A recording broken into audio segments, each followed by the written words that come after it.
Šī gada nogalē Latvijas Kultūras akadēmijai apritēs apaļi 20 gadi. Kā atzīmē Kultūras akadēmijas rektors Jānis Siliņš, šī jubileja tiks atzīmēta nevis ar mīlestiem un runām, bet gan ar radošu pasākumu ciklu gandrīz gada garumā.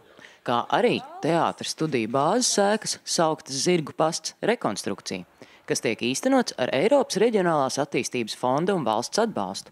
Dzirnavu ielā esošā Zirgu pasta ēka celta 19. gadsimta pirmajā pusē, un rekonstrukcijas gaitā tā tiks atjaunota, pielāgota personām ar funkcionāliem traucējumiem, kā arī papildināta ar jaunām piebūvēm – lielo zāli un stiklotu terasi 2 stāvos. Man jāsaka, ja tas viss realizēsies un pilnīgs, liels cerības, ka tas viss būs 100% kā iecerēts, tad tā būs faktiski vienīgā un labākā mazā zāle visā Latvijā.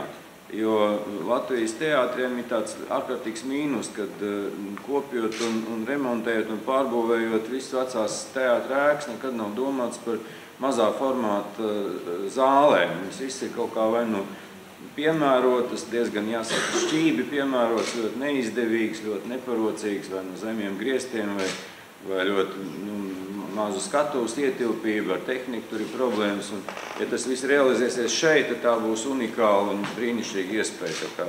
Man tas sagādā ļoti lielu prieku.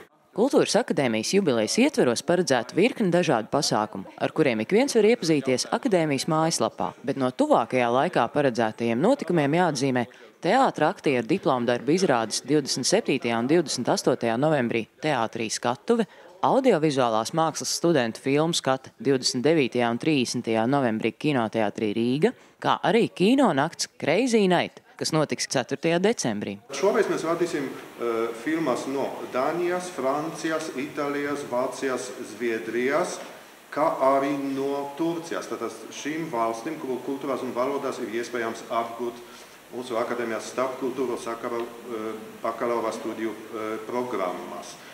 Bet, kā jūs dzirdējāt, būs arī filma no Turcijas. Tas ir saistīts ar ieceri uzsākt jaunā akadēmiskā gada jauno apakšprogrammu sadarbībā ar Turcijas vēstniecību. Ir tās latviešiem teiciens, neies jau nabadzības dēļ lepnību zaudēt, bet neies jau nabadzības dēļ pārstāt strādāt un domāt. Jo krīze ir visur ekonomikā, un visbīstamākais, ja ir krīze mūsu sajūtās, domāšanā, dzīvošanā, un līdz ar to svinot savus 20 gadus, mēs gribam turpmāk parādīt, ka cilvēks radoši strādājot, tomēr dod lielāku vērtību, lielāku tādu devumu visu mūsu kopējā ekonomikā, visu mūsu kopējā dzīvē.